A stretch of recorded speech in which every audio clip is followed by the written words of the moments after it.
Hello everyone, welcome back to my channel. I hope you all are doing well. So आज का हमारा topic है eighth house पे। Eighth house बहुत ही ज़्यादा इंपॉर्टेंट घर है एंड आज हम डिस्कस करेंगे कि डिफरेंट प्लैनेट्स एट्थ हाउस में आपको किस तरीके के रिजल्ट्स प्रोवाइड करते हैं।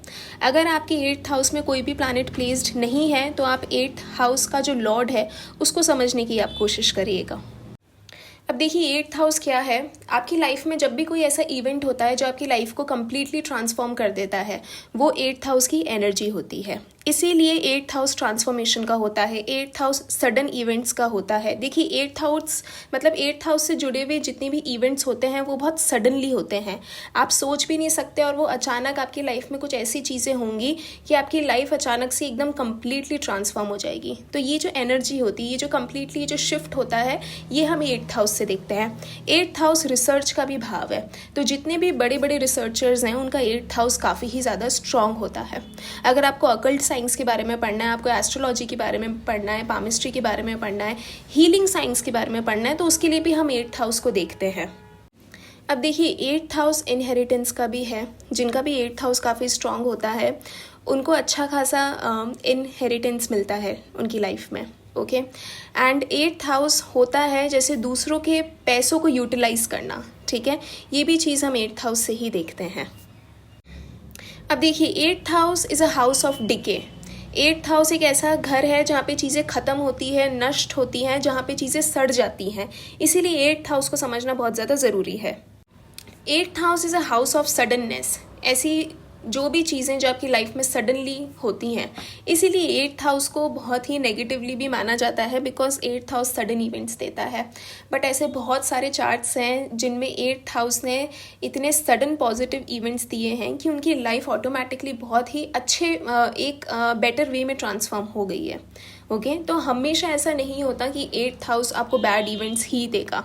ये आपके इंडिविजुअल चार्ट पे डिपेंड करता है कि आपके एट्थ हाउस में कौन से प्लैनेट्स बैठे हैं और एट्थ हाउस का लॉर्ड किस तरह से प्लेस्ड है। एट्थ हाउस आपके इन लॉज को भी शो करता है एंड एट्थ हाउस आपके स्पाउस का सेकंड हाउस बनता है, मतलब आपके स्पाउस की अर्निंग कैपेसिटी को भी शो करता है। सबसे पहले हम बात करेंगे चंद्रमा के बारे में। चंद्रमा एट्थ हाउस में इतना अच्छा नहीं माना जाता बिकॉज इट शोज़ कि आपकी लाइफ में इमोशन लेवल पे, मतलब इमोशनल लेवल पे आपकी लाइफ में मेजर ट्रांसफॉर्मेशन होंगे। आप अपनी लाइफ में इमोशनल ट्रबल आपकी लाइफ में बहुत ज़्यादा होंगे एंड हो सकता है आपको अपनी लाइफ में जो मदर से जो आपको प्यार जो एक्सपेक्टेड था वो आपको ना मिले। ओके, एंड जिनके भी चार्ट में चंद्रमा एट्थ हाउस में प्लेस्ड होता है, हमेशा देखा गया है कि लाइफ में एक ना एक इवेंट ऐसा होगा जिसकी वजह से इमोशनल लेवल पे ये पर्सन हमेशा के लिए ट्रांसफॉर्म हो जाएगा, और उस इवेंट में सबसे जो मेजर जो रोल होगा वो इनकी मदर का होगा। अब देखिए, चंद्रमा अगर आपके एट्थ हाउस में प्लेस्ड है और एट्थ हाउस का लॉर्ड भी चंद्रमा के चंद्रमा के साथ प्लेस्ड है, तो यहाँ पे ऐसा हो सकता है कि मदर की वजह से इमोशन लेवल पे आपके साथ कुछ पॉजिटिव ट्रांसफॉर्मेशन हो। बट अगर आपके चार्ट में चंद्रमा अकेला बैठा है एट्थ हाउस में एंड यहाँ पे सैटर्न या फिर मार्स का भी इम्पैक्ट है, ओके, राहु केतु का भी अगर इस चंद्रमा पे इम्पैक्ट है, तो इट शोज़ कि मदर की वजह से आपने इमोशनली बहुत ज़्यादा प्रॉब्लम्स फेस करी है। हो सकता है कि आपको बचपन से ही मदर का प्यार ना मिला हो या फिर आप और आपकी मदर इतना ज़्यादा अटैच्ड ना हो। तो चंद्रमा एट्थ हाउस वाले मेंटली किसी को भी बहुत अच्छी तरह से हील कर सकते हैं। मेंटली से मतलब कि वो इमोशनल लेवल पे किसी को भी बहुत अच्छी तरह से हील कर सकते हैं, क्योंकि एट्थ हाउस में चंद्रमा बैठा है। चंद्रमा की वजह से इनकी लाइफ में ट्रांसफॉर्मेशन हुआ है। अब जिस भी प्लैनेट की वजह से ट्रांसफॉर्मेशन होता है, इंसान उस प्लैनेट से रिलेटेड चीज़ें अपने आप सीख जाता है। ओके, तो इसीलिए जिनका भी चंद्रमा एट्थ हाउस में प्लेस्ड होता है, ये लोग मेंटली इमोशनली सामने वाले पर्सन की बहुत हेल्प कर सकते हैं एंड ऐसे लोग उन लोगों की मदद कर सकते हैं जो कि मेजर डिप्रेशन या फिर एंग्जाइटी से गो थ्रू करते हैं।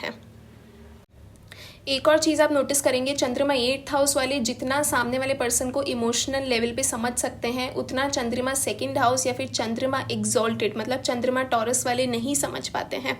बिकॉज चंद्रमा एट्थ हाउस वालों ने इतनी ज़्यादा सफरिंग देखी होती है कि उनको पता होता है कि सामने वाले पर्सन को इस चीज़ से किस तरह से बाहर लाना है। अब देखिए, अब हम बात करेंगे सूर्य एट्थ हाउस के बारे में। सूर्य इज़ अ प्लैनेट जो कि गवर्नमेंट को शो करता है, जो कि अथॉरिटी को शो करता है, आपके फादर को शो करता है। कॉन्फिडेंस, जो पर्सन बहुत ज़्यादा कॉन्फिडेंट होता है उसका सूर्य काफ़ी ज़्यादा स्ट्रॉन्ग आपको देखने को मिलेगा। या तो सूर्य स्ट्रॉन्ग होगा, नहीं तो किसी ना किसी राजयोग में इन्वॉल्व होगा। अब देखिए सूर्य 8th हाउस मतलब ये पर्सन को कॉन्फिडेंस से रिलेटेड लाइफ में मेजर प्रॉब्लम इनको देखने को मिलेगी। कॉन्फिडेंस की वजह से इनकी लाइफ में कहीं ना कहीं सफरिंग होगी। फादर की वजह से इनकी लाइफ में आपको ट्रांसफॉर्मेशन देखने को मिलेगा। कई बार इन लोगों को अच्छी जॉब मिल जाती है, तो उस जॉब की वजह से जो इनको पावर मिलती है, जो अथॉरिटी मिलती है, उस चीज़ की वजह से इनकी लाइफ में आपको मेजर ट्रांसफॉर्मेशन देखने को मिल सकता है। जिनका भी सूर्य 8th हाउस में होता है, कभी अगर आप इनसे बात करेंगे तो आपको पता चलेगा कि चाइल्डहुड में कॉन्फिडेंस ना होने की वजह से, रिस्पेक्ट ना मिलने की वजह से, फादर से इतना प्यार ना मिलने की वजह से इनकी लाइफ में मेजर ट्रांसफॉर्मेशन आपको देखने को मिलेगा। कई बार ऐसा देखा गया है कि सूर्य जिनका भी 8th हाउस में होता है, इनकी लाइफ में कुछ ना कुछ ऐसा इवेंट ज़रूर होता है जिस इवेंट में इनको काफ़ी ही ज़्यादा डिसरिस्पेक्ट करा जाता है, और वो जो इवेंट होता है वो कम्प्लीटली इनकी लाइफ को ट्रांसफॉर्म कर देता है। बिकॉज देखिए सूर्य 8th हाउस वाले मोस्टली देखे गए हैं कि चाइल्डहुड के टाइम पे, मतलब जब इनका बचपन होता है उस टाइम पे ये कॉन्फिडेंस से रिलेटेड प्रॉब्लम फेस करते हैं, ये रिस्पेक्ट से रिलेटेड ये प्रॉब्लम फेस करते हैं। इनकी पर्सनालिटी, मतलब ये खुद की पर्सनालिटी पे इतना वर्क नहीं कर पाते हैं, और कहीं ना कहीं इनकी पर्सनालिटी की वजह से इनको लाइफ में प्रॉब्लम देखने को मिलती है। और यही एक पॉइंट होता है, यही कुछ चीज़ें होती हैं जिनकी वजह से इनकी लाइफ कंप्लीटली ट्रांसफॉर्म हो जाती है। इसीलिए सूर्य 8th हाउस वालों की लाइफ में डिसरिस्पेक्ट को लेके एक ना एक मेजर इवेंट ज़रूर होता है जो कि कंप्लीटली इनकी लाइफ को ट्रांसफॉर्म कर देता है। फादर की वजह से इनकी लाइफ में आपको ट्रांसफॉर्मेशन ज़रूर देखने को मिलेगा। अगर सूर्य यहाँ पे थोड़ा भी पॉजिटिवली प्लेस्ड है तो यहाँ पे फादर की हेल्प की वजह से इनको कहीं ना कहीं ट्रांसफॉर्मेशन देखने को मिलेगा। फादर की हेल्प की वजह से ये सडनली किसी प्रॉब्लम से बाहर आ सकते हैं। एंड इनफैक्ट कुछ केसेस में ऐसा होता है कि क्योंकि 8th हाउस आपके इन लॉज को भी शो करता है, तो कहीं ना कहीं आपकी इन लॉज की वजह से आप किसी मेजर प्रॉब्लम से भी बाहर आ जाते हैं। तो सूर्य 8th हाउस वाले विद टाइम कॉन्फिडेंस गेन करते हैं, और जब वो एक पॉइंट आता है कि जब ये बहुत अच्छी तरह से खुद की पर्सनालिटी में जब भी बहुत ज़्यादा कॉन्फिडेंट फील करते हैं, तो फिर आप इनको किसी भी तरह से आप इनको बीट नहीं कर सकते हैं। सूर्य 8th हाउस वालों की आपको बहुत अच्छी चीज़ देखने को मिलेगी, ये लोग बहुत ज़्यादा हम्बल होते हैं। इसके पीछे का एक कारण है, क्योंकि सूर्य 8th हाउस वालों ने पहले अपनी लाइफ में इतना ज़्यादा डिसरिस्पेक्ट देखा होता है, इतना ज़्यादा कॉन्फिडेंस की कमी देखी होती है कि ये समझ सकते हैं कि सामने वाले को क्या चीज़ें फील होती हैं जब हम उसे डिसरिस्पेक्ट करते हैं। तो इसीलिए सूर्य 8th हाउस वाले काफ़ी ही ज़्यादा आपको हम्बल देखने को मिलेंगे। इनमें ego related issues with time कम होते जाते हैं। अब हम बात करेंगे बुध के बारे में। मरकरी जिसका भी, मतलब बुध जिसका भी 8th हाउस में प्लेस्ड होता है, तो बुध एक ऐसा प्लैनेट है जो कि 8th हाउस में काफ़ी अच्छा माना जाता है, क्योंकि 8th हाउस की जो प्रॉब्लम्स होती हैं, ठीक है, जो सडन प्रॉब्लम्स होती हैं, उनको बुध कहीं ना कहीं बहुत अच्छी तरह से टैकल कर पाता है। बट यहाँ पे एक ही कंडीशन है कि बुध यहाँ पर अफ्लिक्टेड नहीं होना चाहिए। अगर बुध यहाँ पर खुद की राशि में प्लेस्ड है या फिर किसी राजयोग में इन्वॉल्व है, तो फिर यहाँ पे ये एक पर्सन को बहुत अच्छे रिजल्ट्स प्रोवाइड करता है।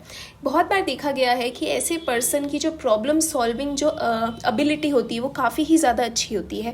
ऐसे पर्सन की लाइफ में कैसी भी सिचुएशन आ जाए, ये अपने खुद का माइंड यूज़ करके, मतलब ये पर्सन उस प्रॉब्लम से बाहर निकल आता है।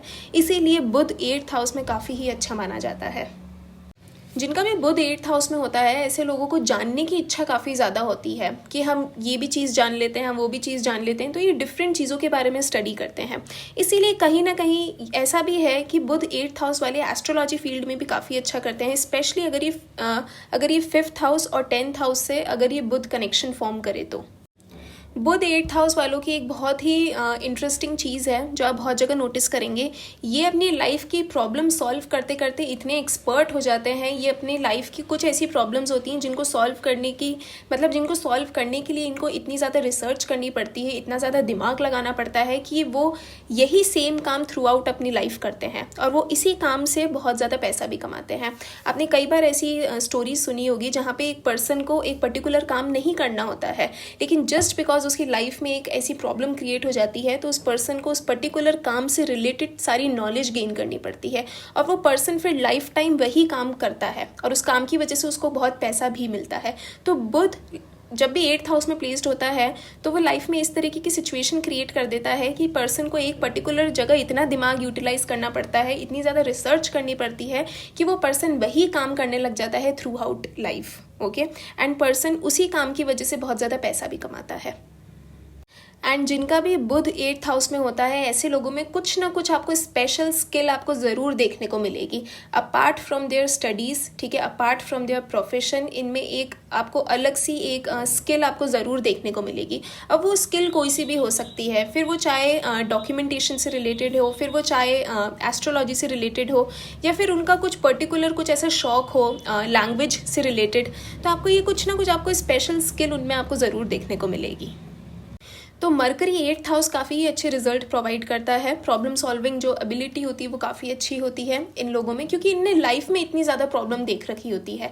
आप देखेंगे मरकरी जिनका भी 8th हाउस में होगा, अभी अगर मतलब उनकी अगर एज 40+ या फिर 50+ हो गई होगी, तो आप इनसे पूछेंगे तो इनकी लाइफ में कोई प्रॉब्लम आती है तो ये लोग बहुत ही नॉर्मली उस वे को हैंडल कर लेते हैं, बिकॉज ये उनकी लाइफ का एक पैटर्न क्रिएट हो जाता है और उनका माइंड बहुत ही शार्प वे में वर्क करता है कि अब हम इस प्रॉब्लम से कैसे बाहर निकले। यहाँ पे चंद्रमा वाला फैक्टर खत्म हो जाता है। ये लोग फिर इमोशनल लेवल पे उस चीज़ के बारे में नहीं सोचते। ये लोग कंप्लीटली अपना माइंड यूटिलाइज करते हैं, इसीलिए बुध 8th हाउस में काफ़ी ही अच्छी तरह से वर्क करता है। अब हम बात करेंगे शुक्र 8th हाउस के बारे में। शुक्र 8th हाउस में इतना अच्छा नहीं माना जाता, ओके, बिकॉज देखिए इनकी लाइफ में ट्रांसफॉर्मेशन आता है through relationship, through marriage, through spouse, ठीक है। ये जो लव फैक्टर होता है इनकी लाइफ में, यही एक चीज़ है जो कि इनकी लाइफ में ट्रांसफॉर्मेशन लेकर आती है। एंड स्पेशली अगर किसी मेल के चार्ट में वीनस 8th हाउस में प्लेस्ड है तो डेफिनेटली किसी फीमेल की वजह से इनकी लाइफ में इनको मेजर ट्रांसफॉर्मेशन इनको देखने को मिलेगा। ये लोग प्यार में, ये लोग रिलेशनशिप में इतना ज़्यादा डूब जाते हैं, इतना ज़्यादा खो जाते हैं कि कहीं ना कहीं उसकी वजह से इनको लाइफ में प्रॉब्लम देखने को मिलती है और इसी चीज़ की वजह से इनकी लाइफ में ट्रांसफॉर्मेशन होता है। अब देखिए ऐसे कुछ लोग होते हैं जो कभी लाइफ में रिलेशनशिप में नहीं रहते हैं, उनको इजीली कोई पार्टनर नहीं मिलता है, उनको इजीली कोई फीमेल फ्रेंड नहीं मिलती है, लेकिन शुक्र 8th हाउस वालों को इजीली ये सारी चीज़ें मिलती हैं। ये लोग बहुत इजीली रिलेशनशिप में भी आ जाते हैं और यही कहीं ना कहीं इनकी लाइफ में प्रॉब्लम क्रिएट होती है। अब देखिए वीनस 8th हाउस एक बहुत ही टिपिकल प्लेसमेंट है, बिकॉज इन लोगों को इस चीज़ को समझना बहुत ज़्यादा ज़रूरी है कि इनको मल्टीपल रिलेशनशिप्स में नहीं आना है। अगर आपका वीनस 8th हाउस में है तो आप थोड़ा सा पेशेंस रखिए, आप टाइम लेके अपना पार्टनर सेलेक्ट करिए, बट जितना आप लोग मल्टीपल रिलेशनशिप्स में आएंगे उतना ही आपकी लाइफ में आपको कहीं ना कहीं प्रॉब्लम क्रिएट होती हुई नजर आएगी। क्योंकि देखिए यहाँ पर आप शुक्र को यूज़ कर रहे हैं, मतलब शुक्र आपका 8th हाउस में, तो कहीं ना कहीं आपकी लाइफ में हमेशा 8th हाउस की एनर्जी का इन्वॉल्व रहना आपके लिए काफ़ी ज़्यादा प्रॉब्लमेटिक हो सकता है। तो इसीलिए आपको मल्टीपल रिलेशनशिप से दूर रहना चाहिए। अब देखिए वीनस 8th हाउस वाले बहुत अच्छे हीलर्स बन सकते हैं, ये लोगों को बहुत इजीली हील कर सकते हैं। And Venus is about creativity, Venus is about art. तो अगर आपका वीनस 8th हाउस में है एंड अगर आपके पास कोई भी क्रिएटिव स्किल है तो आपको उस पर फोकस करना चाहिए। वीनस आपको बहुत अच्छे रिजल्ट्स प्रोवाइड करेगा। अब देखिए वीनस 8th हाउस में बैठ के डायरेक्ट एस्पेक्ट इनके 2nd हाउस को करता है, तो ये लोग बहुत अच्छे सिंगर्स भी बन सकते हैं। अगर आपको म्यूज़िक का इंटरेस्ट है तो आप म्यूज़िक से रिलेटेड भी आप नई चीज़ें आप सीख सकते हैं। अब हम बात करेंगे मार्स 8th हाउस के बारे में। मार्स क्या है? मार्स आपके ब्रदर को शो करता है, मार्स आपके करेज को शो करता है। जो भी लोग बहुत ज़्यादा फियरलेस होते हैं, बहुत ज़्यादा करेज होता है उनमें, बहुत अच्छी रिस्क टेकिंग एबिलिटी होती है, इनका मार्स बहुत ज़्यादा स्ट्रांग होता है। जो अपनी फिजिक पे काफ़ी ज़्यादा वर्क करते हैं, इनका मार्स आपको स्ट्रांग देखने को मिलेगा। लेकिन जिनका भी 8th हाउस में मार्स होता है, आप देखेंगे कि कई बार लाइफ में ऐसी सिचुएशन होती है जहाँ पे इनको करेज शो करना पड़ता है, जहाँ पे इनको फियरलेस बनना पड़ता है खुद के लिए, बट ये वो स्टेप नहीं ले पाते हैं और इसी चीज़ की वजह से इनको लाइफ में कई बार डाउनफॉल देखने को मिलता है। बट विद टाइम पर्सन इसी चीज़ को सीख के, इसी चीज़ के वजह से अपनी लाइफ को ट्रांसफॉर्म करता है। देखिए मार्स 8th हाउस ना काफ़ी ज़्यादा सेंसिटिव प्लेसमेंट है। ऑल्दो मार्स यहाँ पे स्कॉर्पियो 8th हाउस को रूल करता है, मार्स खुद के ही साइन में है, बट यहाँ पे फिर भी प्रॉब्लमेटिक सिचुएशन क्रिएट होती है। बिकॉज 8th हाउस आपको ट्रांसफॉर्मेशन देगा और वो ट्रांसफॉर्मेशन आपको सफरिंग के थ्रू मिलती है। ओके, स्पेशली अगर यहाँ पे राहु भी इन्वॉल्व है या फिर यहाँ पे सैटर्न भी है तो यहाँ पे फिर और भी ज़्यादा आपको प्रॉब्लमेटिक सिचुएशन देखने को मिल सकती है। केतु भी यहाँ पर प्रॉब्लम क्रिएट कर सकता है। बट हाँ, अगर यहाँ पे जुपिटर का एस्पेक्ट हो या फिर जुपिटर मार्स के साथ प्लेस्ड हो तो कहीं ना कहीं एक पर्सन का जो ट्रांसफॉर्मेशन होता है वो थोड़ा पॉजिटिव चीज़ों की वजह से होता है, ओके। लेकिन अगर मार्स के ऊपर यहाँ पे और भी ज़्यादा मेलेफिक इन्फ्लुएंस हुआ तो यहाँ पे फिर एक मतलब ये जो प्लैनेट है मार्स, ये एक पर्सन को फिर सफरिंग के थ्रू चीज़ें सिखाता है। अब देखिए मार्स 8th हाउस में है तो आपको खुद से ही चीज़ों को समझना पड़ेगा, आपको खुद के लिए स्टैंड लेना पड़ेगा। मार्स 8th हाउस वाले इस चीज़ को एक्सपेक्ट नहीं कर सकते कि कोई आके इनके लिए स्टैंड लेगा या फिर कोई आके इनकी हेल्प करेगा। मार्स 8th हाउस वालों को बस एक चीज़ माइंड में रखनी है कि लाइफ में कुछ भी हो जाए, कैसी भी सिचुएशन आए, चाहे से आपके साथ कोई आपकी हेल्प के लिए हो नहीं हो, आपको हमेशा खुद के लिए स्टैंड लेना है, ठीक है। कैसी भी सिचुएशन हो आपको हमेशा खुद के लिए करेज शो करना है। मार्स 8th हाउस वाले एंड स्पेशली अगर ये मार्स स्कॉर्पियो साइन में ही प्लेस्ड है तो ऐसे लोग बहुत अच्छे सर्जन्स भी बन सकते हैं। तो अगर आपको सर्जन बनना है तो उसके लिए ये एक one of the best placement है मार्स स्कॉर्पियो का। एंड इसके लिए ऑब्वियसली पूरे चार्ट को एनालाइज करना ज़रूरी है, बट आपको बहुत सारे अच्छे सर्जन्स के चार्ट में 8th हाउस काफ़ी ज़्यादा प्रोमिनेंट दिखेगा या फिर उनके चार्ट में आपको स्कॉर्पियो साइन काफ़ी ज़्यादा प्रोमिनेंट दिखेगा। स्कॉर्पियो साइन के साथ मार्स का कुछ ना कुछ कनेक्शन ज़रूर होगा, तो आप बहुत अच्छे सर्जन बन सकते हैं। आप लोग रिसर्च फील्ड में बहुत अच्छा कर सकते हैं बिकॉज मार्स ऑलरेडी खुद के ही घर में प्लेस्ड है। तो ये जो प्लेसमेंट है ये रिसर्च वर्क के लिए काफ़ी ही अच्छी प्लेसमेंट है। अब हम बात करेंगे सैटर्न 8th हाउस के बारे में।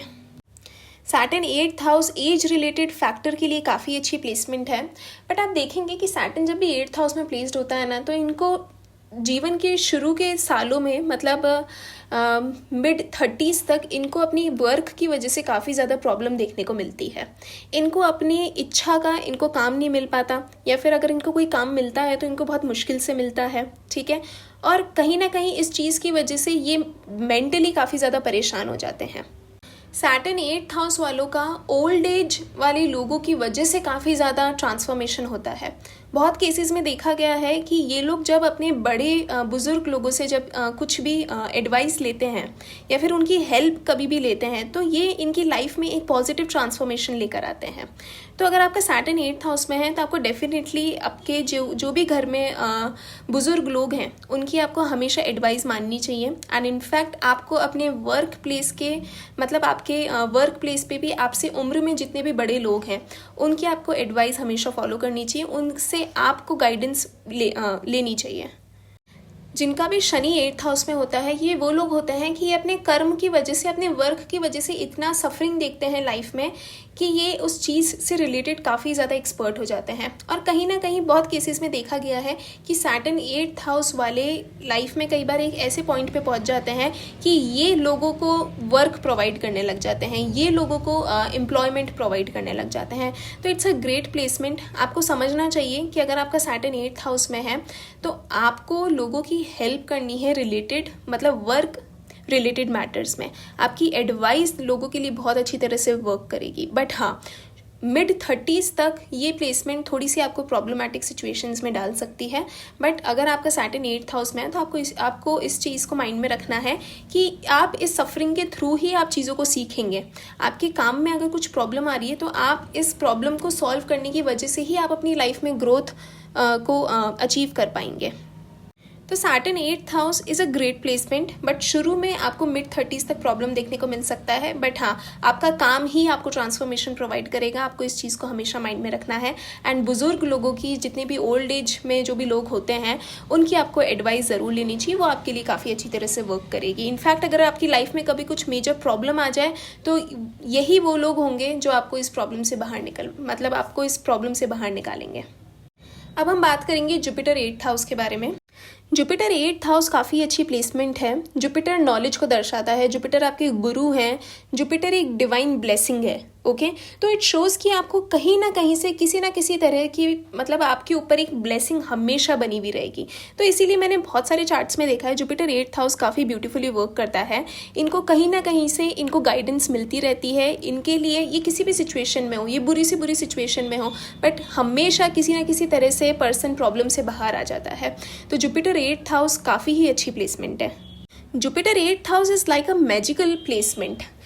मैजिकल प्लेसमेंट क्यों? बिकॉज आप देखेंगे इस प्लेसमेंट की वजह से इंसान कई बार ऐसी प्रॉब्लम में फंस जाता है जहाँ पे उसको खुद को उम्मीद नहीं होती कि वो इस प्रॉब्लम से बाहर निकल पाएगा या फिर नहीं निकल पाएगा, बट सम हाउ इस पर्सन को कोई दूसरा पर्सन आके एक ऐसी एडवाइस प्रोवाइड कर देता है जो एडवाइस इस पर्सन के लिए वर्क कर जाती है और ये पर्सन उस प्रॉब्लम से बाहर आ जाता है. So that's why Jupiter 8th house में एक ब्लेसिंग की तरह वर्क करता है. देखिए, जुपिटर 8th हाउस वालों को है ना, आप एक चीज़ समझने की कोशिश करिए. जुपिटर ज्ञान को दर्शाता है, ठीक है. जुपिटर 8th हाउस वालों को कभी लाइफ में कोई प्रॉपर गाइडेंस नहीं मिलती है, कभी लाइफ में कोई प्रॉपर डायरेक्शन नहीं मिलता है. कोई आके इनको ये नहीं बताता कि आपको इस डायरेक्शन में वर्क करना चाहिए. लेकिन जब जब इनकी लाइफ में प्रॉब्लम क्रिएट होगी तब तब इनकी लाइफ में कोई ना कोई एक ऐसा पर्सन ज़रूर आएगा जो इनको सही डायरेक्शन पे पहुंचा देगा. So that's why Jupiter 8th house is a beautiful placement. Jupiter 8th house वाले काफ़ी अच्छे एस्ट्रोलॉजर्स बन सकते हैं. लेकिन हाँ, जुपिटर 8th हाउस वालों को एक चीज़ का ध्यान रखना है कि कभी भी अपनी लाइफ में किसी गुरु को डिसरिस्पेक्ट नहीं करना है. अपने टीचर्स को प्रॉपर आपको रिस्पेक्ट देनी है. एंड कोई भी पर्सन अगर आपको एडवाइस दे रहा है, ठीक है, तो उस एडवाइस को हमेशा ध्यान से सुनिए, बिकॉज वो एक आपके लिए ब्लेसिंग की तरह वर्क कर सकती है. So that's it guys. I hope आपको ये वीडियो अच्छा लगा हो then don't forget to like, comment, share and subscribe this channel. I will see you in the next one. Take care.